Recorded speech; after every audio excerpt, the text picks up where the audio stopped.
What would you do if the person you trusted most abandoned you in your darkest hour? Emily Harper lay in the sterile hospital bed, the beeping monitors her only company, as she grappled with that very question. Her husband, Tom, was gone. Not just absent for a moment, not just stepping out for air had left her. Hours earlier, she'd been rushed to the emergency room, her chest tight with pain, her world spinning. Tom had been by her side, holding her hand, his face pale but steady. But then his phone buzzed, and after a hushed call, he muttered something about needing to handle family business. That was 6 hours ago. Now, as the clock ticked past midnight, Emily faced the cold truth: he wasn't coming back tonight. The hospital room felt like a cage, its white walls closing in. Emily's heart condition, a rare arrhythmia diagnosed years ago, had flared up unexpectedly. She'd always managed it with medication, but this episode was different, severe, terrifying. The doctors were still running tests, their faces unreadable.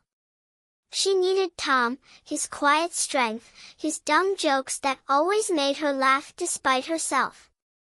But the chair beside her bed was empty, and her phone showed no missed calls, no texts. Just silence. Emily's mind raced, replaying their last moments. Tom's eyes had darted nervously when his phone rang. She'd caught a snippet of his conversation, his mother's voice, sharp and insistent, on the other end. Margaret, Tom's mother, had never liked Emily. From the moment they met, Margaret's cold stares and pointed comments made it clear she thought Emily wasn't good enough for her son. But this was a new low. What could Margaret have said to pull Tom away from his wife's hospital bed?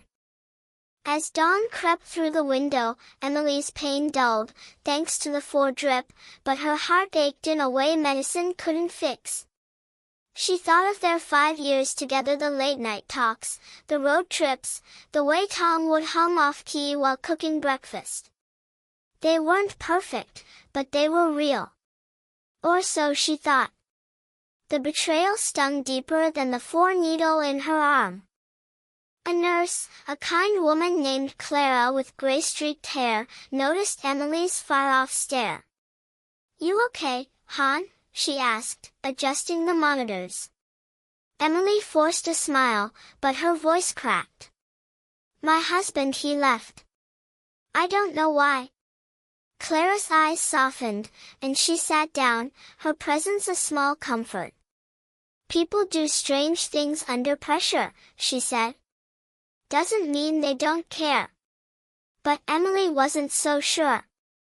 Hours later, a new figure appeared in the doorway, not Tom, but Sophie, Emily's best friend since college. Sophie's wild curls and bright energy seemed out of place in the sterile room. She rushed to Emily's side, her face a mix of worry and anger. "I got your text. What the hell happened? Where's Tom?" Emily recounted the story, her voice hollow. Sophie's jaw tightened. "That's not like him. Something's up. I'm gonna find out what." Sophie's determination was a lifeline. She stepped out to make calls, leaving Emily to wrestle with her thoughts. What could Margaret have offered Tom to make him leave? Money? Power? Margaret was wealthy, a real estate mogul with a knack for control. She'd dangled incentives before offering Tom a job at her firm, a house if they moved closer to her. Emily and Tom had always resisted, valuing their independence. But had something changed? The twist came later that day, when Sophie returned, her face pale. "You're not gonna believe this," she said, sitting on the edge of the bed. "I tracked down Tom.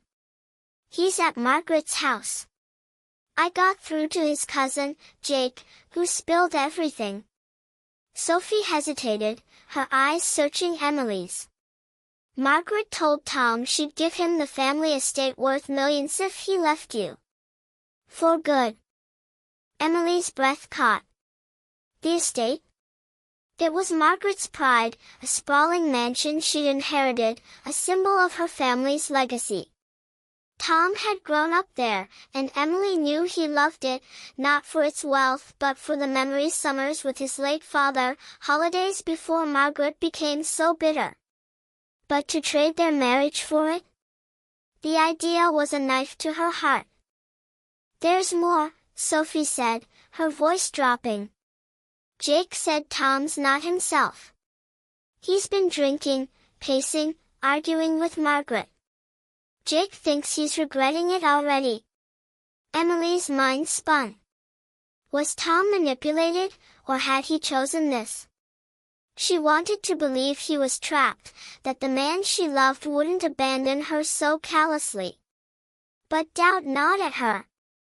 That evening, Clara, the nurse, returned with a surprisingly small, worn journal she'd found in the hospital's lost and found. "Someone left this in the ER waiting room," she said. "It's got Tom's name on it." Emily's hands trembled as she opened it. The journal was Tom's, filled with his messy handwriting. Pages of notes, dreams, fears. One entry, dated a week ago, stopped her cold. "Mom's pushing again. Says I'm wasting my potential with them. Offered the estate if I start over. I'd never leave her, but God, it's tempting. I hate myself for even thinking it." Emily's tears blurred the ink. The journal was a window into Tom's struggle, but it didn't erase the pain of his choice. She handed it to Sophie, who read it and cursed under her breath. "He's an idiot, Em. But he's human. What do you want to do?" Emily didn't know. Part of her wanted to scream, to cut Tom out of her life. But another part, the part that still loved him, wanted answers. She asked Sophie to get him to the hospital. "I need to hear it from him," she said, her voice steady despite the storm inside. Tom arrived that night, looking like a ghost of himself, eyes red, clothes rumpled. He stood in the doorway, unable to meet her gaze. He started, but she cut him off. "Why? Just tell me why." His words tumbled out, a mix of shame and desperation. Margaret had cornered him, preying on his insecurities, his grief over his father. She'd painted a future where he could reclaim the estate, honor his family's legacy. "She said you'd be better off without me," he whispered. "I didn't believe her, but I left. I'm so sorry." Emily's heart warred between fury and pity. She saw the man she loved, broken by his own weakness, manipulated by a woman who'd never understood love's true value. "You chose a house over me," she said, her voice shaking. "Do you know what that feels like?" Tom sank into the chair, head in his hands.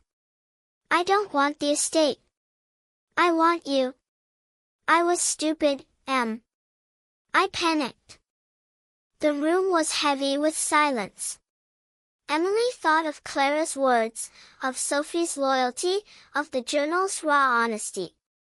People were flawed, capable of hurting those they loved most. But could she forgive? Could she rebuild trust from these ashes? She looked at Tom, his face etched with regret. "I don't know if I can do this," she said finally. "But I'm willing to try if you are." It wasn't a promise, just a step. Tom nodded, tears in his eyes. "I'll do anything," he said. As Emily lay back, exhausted but lighter, she realized the real legacy wasn't a mansion or wealth. It was the courage to face betrayal, to choose love despite pain, to rebuild when everything seemed lost. She didn't know if they'd make it, but for the first time in hours, she felt hope. And in that hospital room, with Sophie's hand in hers and Tom's broken promises at her feet, Emily knew she was stronger than she'd ever imagined.